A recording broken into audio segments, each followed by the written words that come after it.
इस कंठ में किसका वास है? जिसके रोम रोम में श्री सीताराम जी विराजमान हैं, रोम रोम में, उसी के मुख से सीताराम निकल सकता है, राम नाम भगवान का नाम। अब शूद्र को हीन दृष्टि से नहीं देख। शूद्र कहाँ पर है? ये मैं जानना चाहता हूँ, एक बार प्लीज बताइए जरा। मेरी आपसे एक रिक्वेस्ट है, प्लीज खुल के बताइएगा, क्योंकि ये चीजें बहुत जरूरी है। अब इन तीनों की रक्षा कौन करता है, सेवा कौन करता है? गुरुकुल जा रहे हैं पढ़ने, चरण जा रहे हैं। चरण जा रहे हैं तो जाने मतवल मेरे प्रभु ने, मेरी माता रानी ने शूद्र को एक बहुत बेस्ट जगह पे बिठाला है, जो सबका उद्धार कर रहा है।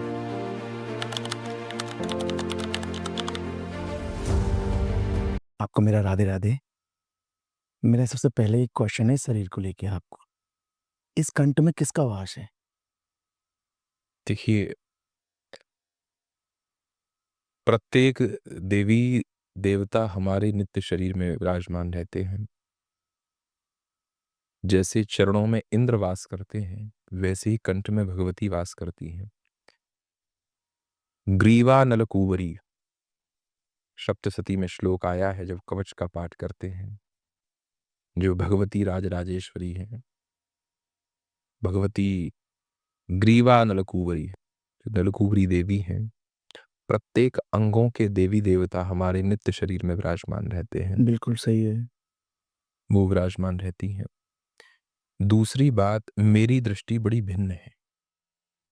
कैसे भिन्न है कि जैसे शुक्र शनिचर ग्रहों को लोग मानते हैं, तो कई लोग कहते हैं ज्योतिष जैसी कोई चीज नहीं होती है, लेकिन मैं कहता हूं होती है। मैं सत्ता स्वीकार नहीं करता हूं, ज्योतिष है, क्यों नहीं है, मैं उसकी सत्ता को स्वीकार नहीं करूंगा, ज्योतिष है। उसी प्रकार हमारे हृदय में, देखिए बहुत गंभीर बात है, कोई कहे कि मेरे हृदय में कौन है, मेरे यहां कौन है, मेरे यहां कौन है, ये तब का विषय है जब हम भगवत प्राप्ति के मार्ग में नहीं बढ़ते हैं। आप देखिए, जब हमारा एकमात्र लक्ष्य प्रभु है, तो गोस्वामी जी कहते हैं, तुलसी जाके बदन ते धोक्यों निकसत राम, ताके पग की पग तरी मेरे तन को चाम। धोखे से किसी के मुख से राम नाम निकल जाए जी, तो कहते हैं कि धोखे से किसके मुख से नाम नाम निकलेगा, तो दोहावली में कहते हैं, रोम रोम जाके बसत, रोम रोम जाके बसत, पिय प्यारे रघुवीर।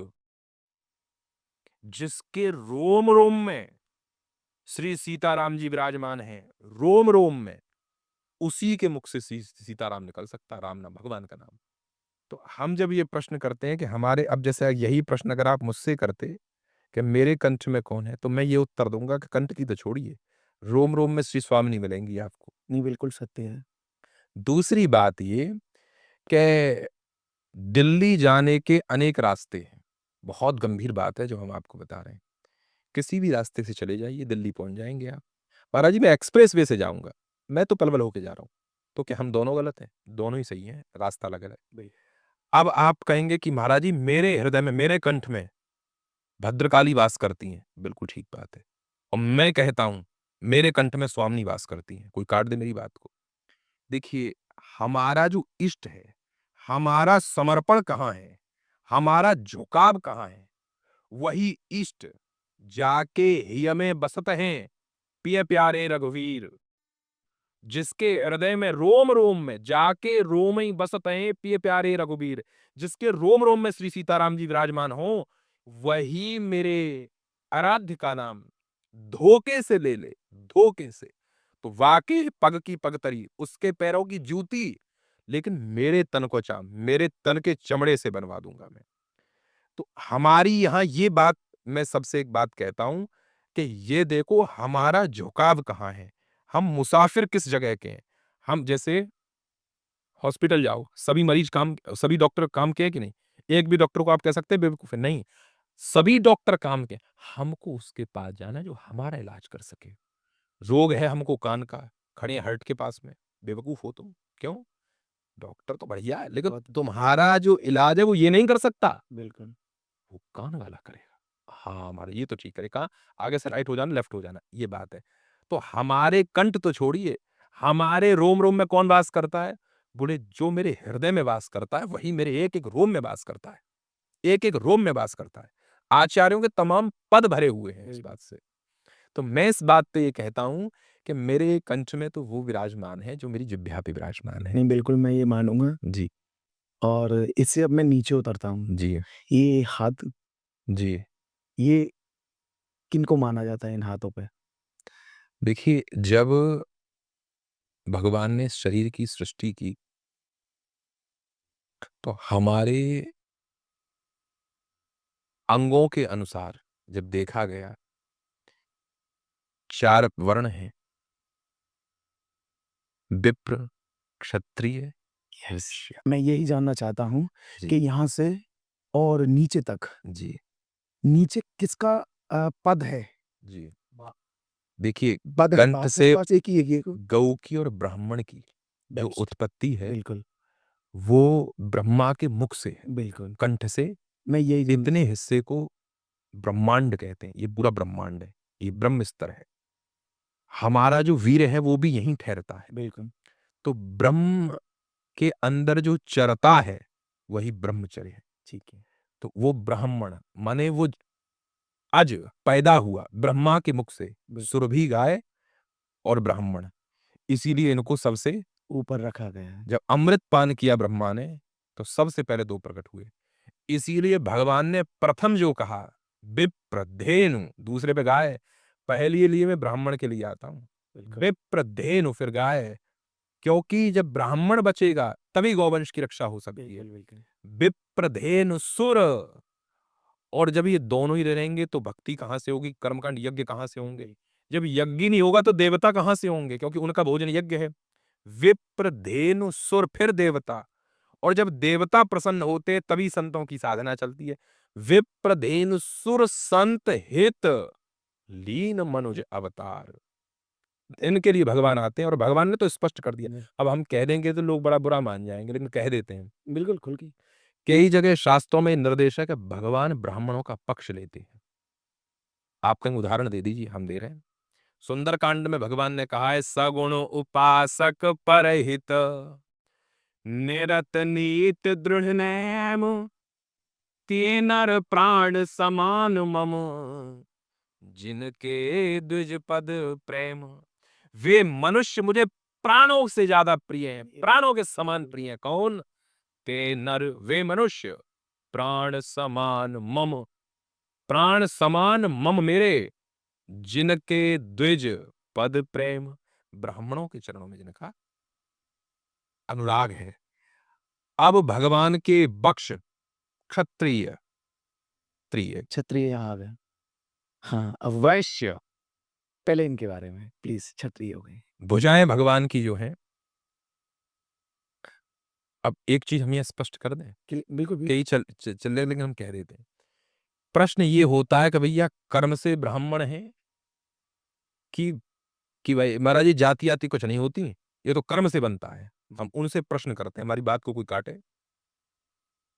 वेद में लिखा गया है कि ब्राह्मण का यज्ञोपवीत बसंत ऋतु में हो जाना चाहिए, और क्षत्रिय का ग्रीष्म ऋतु में, और शरद में क्षत्रिय का।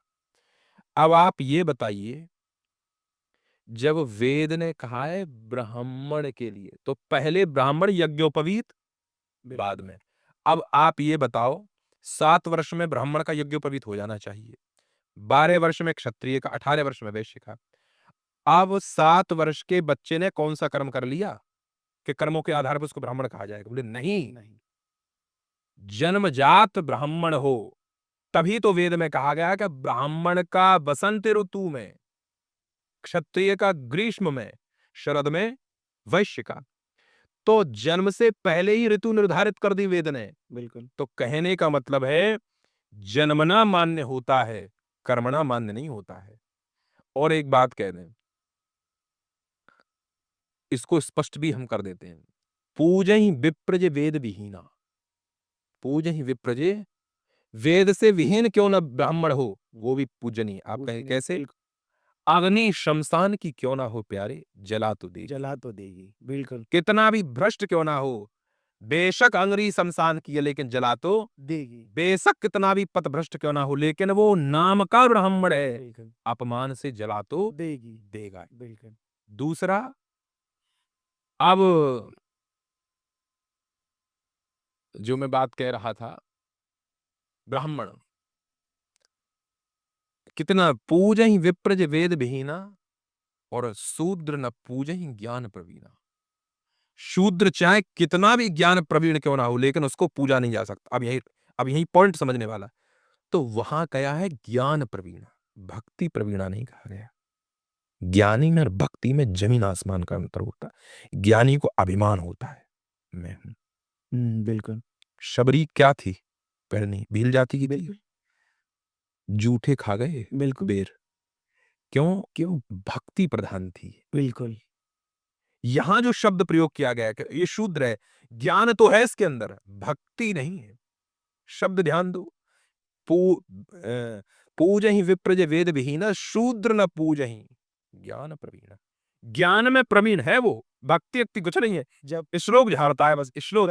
जब राम जी बेर खा रहे थे तो लक्ष्मण भैया अपने पीछे से ऐसे सरका रहे थे। जब उनका ध्यान तो हो गया तो उन्होंने लक्ष्मण भैया ने पूछा राम जी से कि भैया आप इनके झूठे बेर क्यों खा रहे थे? जी। कि लक्ष्मण आप नहीं जानते हो ये कौन है? जब उनको राम जी ने बताया तो वो बेर बटोर के खा रहे थे वहां से। देखिए, शबरी के दरवाजे पर राम जी गए ना, तो शबरी ने कहा, वेद स्तुति करो तुम्हारी, अधमो जात में जड़ मत भारी। कि प्रभु किस प्रकार आधा एक्सेप्ट कर लिया, ये दीनता है, इसी पर रीझेगा ठाकुर। और क्या कहा कि अधमाते अधमा अधम अति नारी और तिन में मति मंद आधारी। उनमें भी मति मंद हूं, मूर्ख हूं, आधारी बड़ी पापनी हूं। तब भगवान ने संशय दूर कर दिया। क्या? कि जाति पाति कुल धर्म बढ़ाई और धनवल परिजन गुण चतुराई। धनवल परिजन, बड़ा ऊंच कुल का जन्म। अब यहां भगवान ज्ञान शब्द नहीं प्रयोग कर रहे हैं, ध्यान दो। तो क्या करेंगे? भागत हीन नर सोहहि कैसा और बिनु जलवा तारिद देखी है जैसा। इतना सब कुछ होने पर भी अब उसमें ब्राह्मण भी इंक्लूड है। अगर ब्राह्मण है और लेकिन भक्ति नहीं करता तो उसका पतन तो नहीं होगा, लेकिन वो मुझ तक पहुंचने में चूक जाएगा। कब तक? जब तक ज्ञानी भक्ति मार्ग का अनुकरण करके भगवान की शरणागति ग्रहण नहीं करेगा, तब तक मंगल नहीं हो सकता। बिल्कुल। तो क्षत्रिय, वैश्य, बेस्ट। अब यहाँ का जानते हैं। वैश्य। यस। अब वैश्य क्या है? देखिए, जब हम संकल्प करते हैं तो ब्राह्मण संकल्प में बोलता है सर्माहम, क्षत्रिय बोलता है वर्माहम और वैश्य बोलता है गुप्तोहम। ये वैश्य। तो वैश्य को भगवान ने क्या दिया? अब देखिए, यहीं से समझ लीजिए, हमारा पूरा शरीर यहीं से चल रहा है। बिल्कुल। ये खराब है तो भाई पेट खराब है। यहां तक कि मैं इसमें एक चीज, हेयर फॉल जो होता है ना, वो भी पेट से होता है। बिल्कुल। बहुत सारी समय है ना। वो यहीं से शुरू होती है। वित्त का विभाग किसके पास है? वैश्य के पास, वित्त विभाग। और जो लौकिक जो संसार चल रहा है, लौकिक संसार, ये किससे चल रहा है? वित्त से। अलौकिक जो संसार है वो नाम से चलता है, लौकिक संसार वित्त से चलता है। बिल्कुल। तो उसको एक कर्म दिया भगवान ने, वित्त का, धन का, लक्ष्मी का। बोले क्यों? और एक बात मैं कह दूं, ये वैश्य का कर्तव्य है, ये धर्म है वैश्य का कि वो दान करे, वो पुरुषार्थ करे। क्या करे? बोले ब्राह्मणों की सेवा करे, ऋषियों की सेवा करे, गुरुजनों की सेवा। क्यों? लक्ष्मी का अव्यय है तुम्हारे पास में, इसीलिए क्योंकि तुम उनकी सेवा करो। आप ये देखो ना, हमारे वृंदावन के बड़े प्रतिष्ठित सेठ श्री हरगूलाल जी, जी। है ना, सेठ हरगूलाल जी, बिहारी जी का झूला देखिए, तमाम झूला देखिए, और ब्रज में न जाने कितनी सेवाएं। बिल्कुल। यही कर्तव्य है वैश्य का कि वो ब्राह्मणों की। और तो और सुनिए, जब क्षत्रिय युद्ध लड़ते हैं, जब धन का अभाव हो जाता है युद्ध में, तो धन की भी सहायता करे, क्षत्रिय की भी सहायता करे धन से। और दक्षिणा के रूप में सेवा करे ब्राह्मण की। ब्राह्मण की, बिल्कुल।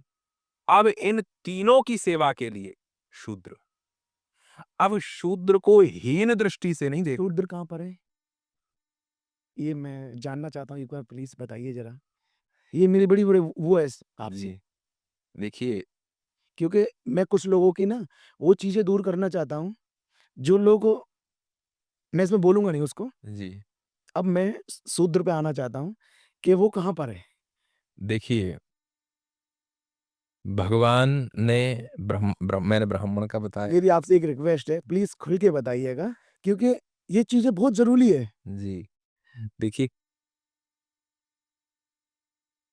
जो चरण है भगवान के, जो ये धन्यवाद। अंग है, बिल्कुल। यहीं से शूद्र का जय हो। आविर्भाव है। बिल्कुल। अब देखिए जितने भी हम कर्म करते हैं, सेवा का जो शारीरिक श्रम किया जाता है, अब इसको शुरू से विस्तार से समझ लीजिए। ब्राह्मण का यहाँ से जन्म हुआ है। बिल्कुल। ब्राह्मण का कर्म क्या है? वेद पढ़ना, वेद पढ़ाना। बिल्कुल। ठीक है ना? बिल्कुल। वो कहाँ का काम है? यहाँ का।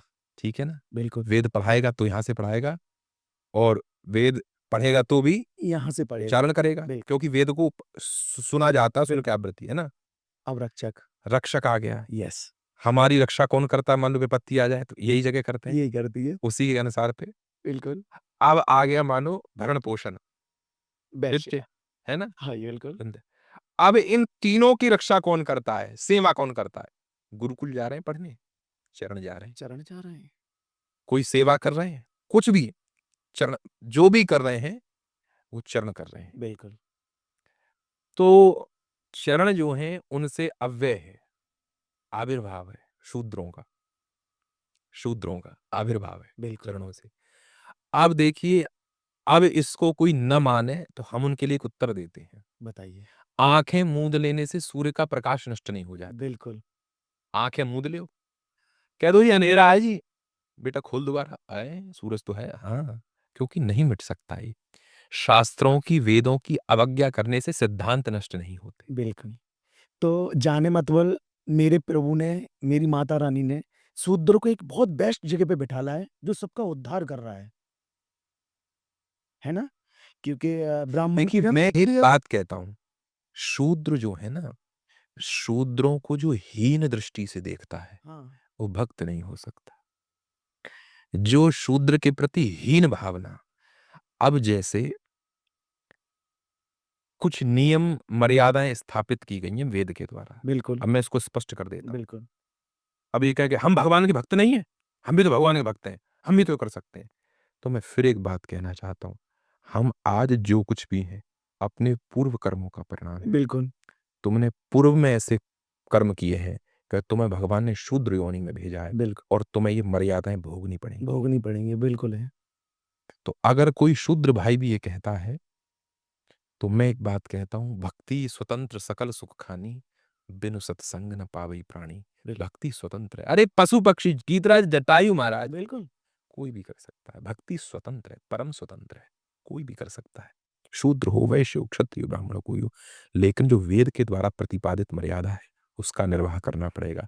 नहीं करेंगे, अब यद्यपि मैं किसी व्यक्ति विशेष का नाम तो नहीं लूंगा, लेकिन एक बड़ा विशिष्ट समाज, हमारे सनातन धर्म का ही, हिंदू धर्म का ही एक विशेष अंग, जो बौद्धिज्म के आधिपत्य में जा रहा है, बौद्धिज्म को एक्सेप्ट कर रहा है, ये उनके लिए दुर्भाग्य की बात है।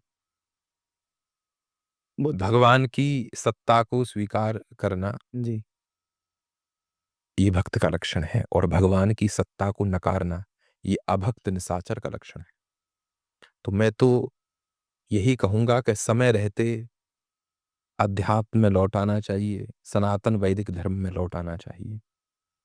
जो वेद के द्वारा मर्यादा प्रतिपादित है उसका अनुकरण करना चाहिए। तो जाने मतबल ये चारों के अनुसार सृष्टि निर्माण कर रही है। देखिए दो प्रकार की सृष्टि होती है, मानसिक सृष्टि और मैथुनी सृष्टि।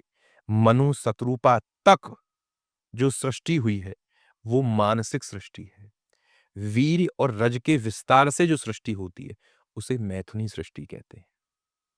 तो अब जो ये वर्ण बने हों, वर्णों की व्यवस्था भगवान ने ही बनाई है, और मैं तो यहां तक बात कहता हूं कि जो वर्ण व्यवस्था को नहीं मानता वो भगवान का द्रोही है, वो बिल्कुल। भगवत द्रोही है। जो वर्ण व्यवस्था को नहीं मानता वो भगवत भक्त कहलाने योग्य नहीं है। उसने भगवान की बात को काट दिया। और चातुर्वर्ण्यम मया सृष्टा का जो उल्टा अर्थ कर देते हैं, अज्ञानी है, और उनके लिए कहूँगा उन्हें पढ़ने की ज़रूरत है। बिल्कुल। अब मेरे को आज यहाँ पर पंडित जी के साथ बैठकर मेरे कुछ सवालों के जवाब मिले, जो मैं जिनको तलाश करता हूँ। मुझे बहुत अच्छा लगा जानकर, और मैं ये नहीं इसलिए क्वेश्चन किए थे मैंने ये, कि मैं लोगों को झुकाना नहीं, उन्हें बताना चाहता हूँ कि हमारे लाइफ में सभी लोग महत्व हैं। चाहे वो शूद्र हो या ठाकुर हो या कोई भी हो, अदरवाइज़ दैट किसी भी जाति से बिलॉन्ग करता हो, हमें सभी का सम्मान करना चाहिए। मुझे आपसे बहुत अच्छा लगा। जय जय श्री राधे।